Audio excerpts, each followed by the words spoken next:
अस्सलाम वालेकुम, आप देख रहे हैं स्टार एशिया न्यूज। मैं हूं शीज़ा जुल्फिकार। हेडलाइंस आप जान चुके हैं। बुलेटिन का आगाज करें। आपको अहम खबर दें। सुप्रीम कोर्ट में आर्टिकल 63A की तशरीह से मुतालिक नजरसानी अपीलों पर समाअत जारी है। चीफ जस्टिस काजी फाजिसा की सरबराही में 5 रुकनी लार्जर बेंच समाअत कर रहा है। Justice Aminuddin Khan, justice Jamal Khan Mandokhel, justice Naeem Akhtar Khan, justice Mazhar Alam Mian Khel bench का हिस्सा है। गुज़िश्ता रोज जस्टिस मनीब अख्तर की बेंच में शमूलियत से इनकार के बाद नया बेंच तश्कील दिया गया। जजेस कमेटी ने जस्टिस मुनीब अख्तर की जगह जस्टिस नईम अख्तर अफगान को बेंच का हिस्सा बनाया। गुज़िश्ता रोज सुप्रीम कोर्ट बार के सदर शहजाद शौकत ने दलाइल दिए। वफाकी हुकूमत और पीपल्स पार्टी ने नजरसानी दरखास्तों की हमायत कर दी, जबकि पीटीआई के वकील बैरिस्टर अली जफर ने बेंच की तश्कील पर एतराज उठाया।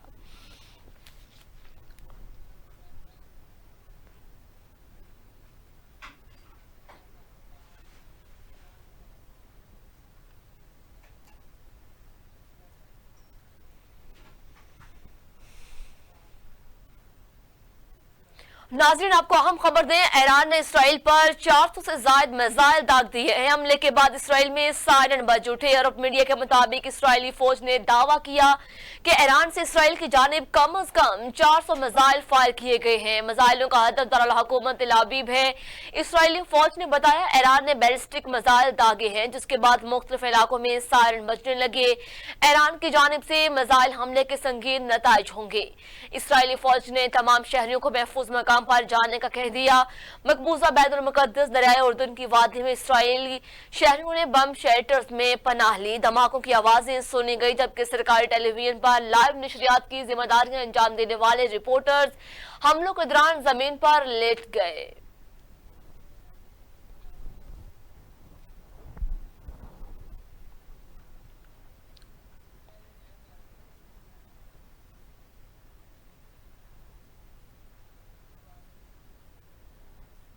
आगे बढ़े, आपको बताएं, इसराइली फौज ने मशरिक वसी पर ताकतवर फजाई हमला करने का ऐलान कर दिया है। इसराइली फौज के तर्जुमान रेयर एडमिरल डेनियल हगारी ने मीडिया को ब्रीफिंग दी कि बताया कि ईरान ने एक संगीन इकदाम किया, मशरिक वसी को कशीदगी की तरफ धकेल रहे हैं।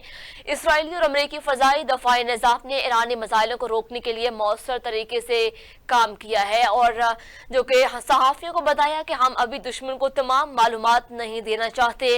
ईरानी हमले का जवाब देने के लिए हम अपनी सियासी क़यादत की रहनुमाई के मुताबिक वक्त और जगह का इंतखाब करेंगे।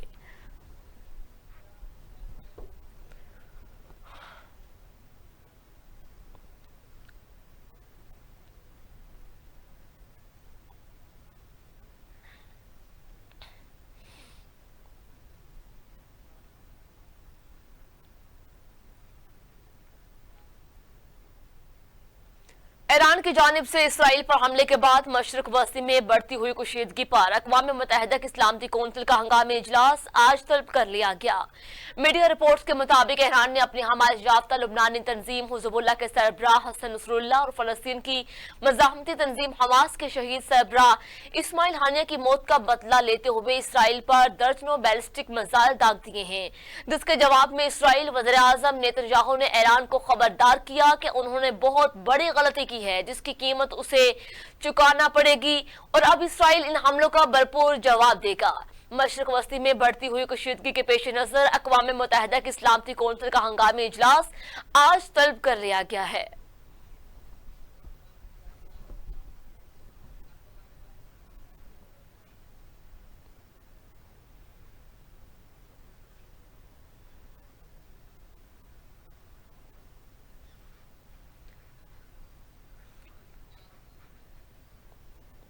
इसराइली दारुल हुकूमत में फायरिंग के वाक़े में 8 इसराइली हलाक हो गए। इसराइली मीडिया के मुताबिक फायरिंग के वाक़े में 7 इसराइली जख्मी भी हुए। पुलिस के मुताबिक हमलावरों को हलाक कर दिया गया और अब सूरत हाल कंट्रोल में है। ख्याल रहे कि इसराइली दारुल हुकूमत तेल अवीव में फायरिंग का वाक़या इसराइल पर ईरान के मिसाइल हमले से कुछ देर पहले हुआ।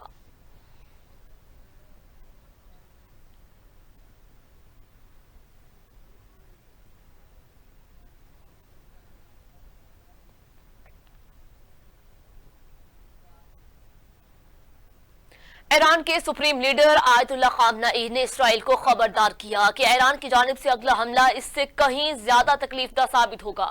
اسرائیل پر حملے کے بعد سپریم لیڈر آیت اللہ خامنئی نے سماجی رابطے کی ویب سائٹ ایکس پر اپنے بیان میں اسرائیل کو وارننگ دی تھی۔ آیت اللہ خامنئی نے اپنے بیان میں کہا کہ اللہ کی مدد سے مزاحمت محاذ جو کہ ضرب صہیونی ریاست کو لگائے گا وہ اس سے کہیں زیادہ شدید اور تکلیف دہ ہوگی۔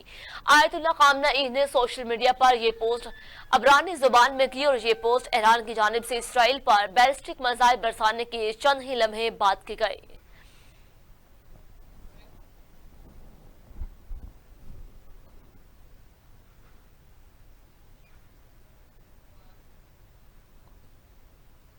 ایرانی وزیر خارجہ عباس قراقچی نے کہا کہ اسرائیل پر ایران کا حملہ مکمل ہو گیا۔ اسرائیل نے مزید جوابی کارروائی کی تو جواب دیا جائے گا۔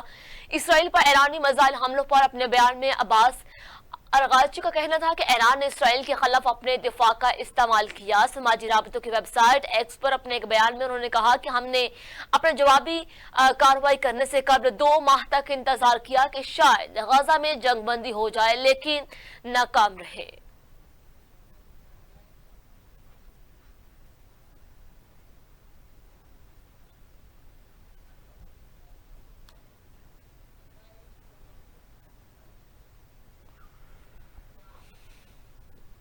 ناظرین، اسرائیل کے وزیر اعظم نیتن کا کہنا ہے کہ ایران نے حملہ کر کے بہت بڑی غلطی کر دی، اس کی قیمت اسے چکانا ہو گئی۔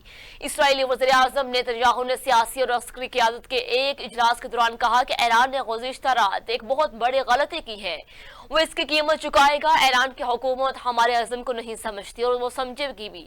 عرب میڈیا کے مطابق ایران کی طرف سے اسرائیل پر درجنوں میزائلوں سے کیے گئے حملے کے بعد اسرائیلی وزیر اعظم نیتن نے دعویٰ کیا کہ اسرائیل پر ایرانی میزائل حملہ ناکام ہو گیا۔ اس سے قبل ایک اسرائیلی فوجی ترجمان نے اعلان کیا تھا کہ ایرانی میزائل حملے کا مقصد ہزاروں اسرائیلی شہریوں کو ہلاک کرنا تھا۔ ترجمان نے کہا کہ شہریوں کو غیر مسبوق انداز میں مارنے کا ایرانی پروگرام تھا، جس کے لیے اسرائیل پر تقریباً 180 بیلسٹک میزائل داغ کر ہزاروں شہریوں کو ہلاک کرنے کی ناکام کوشش کی گئی۔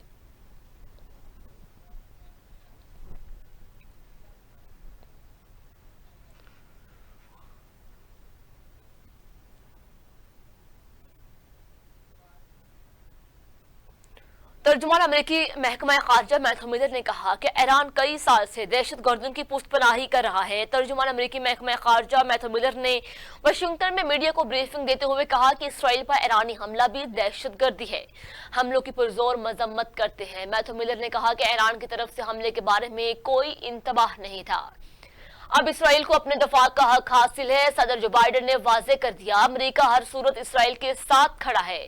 ترجمان امریکی محکمہ خارجہ نے مزید کہا، خطے میں جنگ بندی چاہتے ہیں لیکن حماس مذاکرات کی میز پر نہیں آ رہی۔ حماس کے مذاکرات پر راضی نہ ہونے کی وجہ سے جنگ بندی نہیں ہو سکتی۔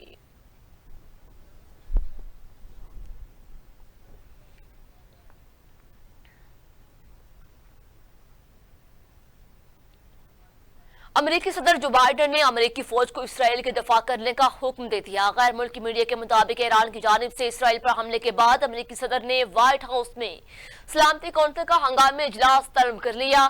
اجلاس میں ایران کے اسرائیل پر حملے کی صورت میں تیاریوں پر غور کیا گیا۔ امریکی صدر جو بائیڈن نے کہا ہے کہ امریکی ایرانی میزائل حملوں کے خلاف دفاع اور خطے میں امریکی فوج کے تحفظ کے لیے اسرائیل کی مدد کو تیار ہے۔ اجلاس میں نائب صدر کاملا ہیرس بھی موجود تھیں۔ دوسری جانب پاسداران انقلاب کے ترجمان کی جانب سے جاری بیان میں کہا گیا کہ حماس کے سربراہ اسماعیل ہانیہ، حزب اللہ کے سربراہ حسن نصر اللہ اور پاسداران انقلاب کی کمانڈر نرفرو شان کی شہادت کا بدلہ لینے کے لیے ہم نے اسرائیل کو نشانہ بنایا۔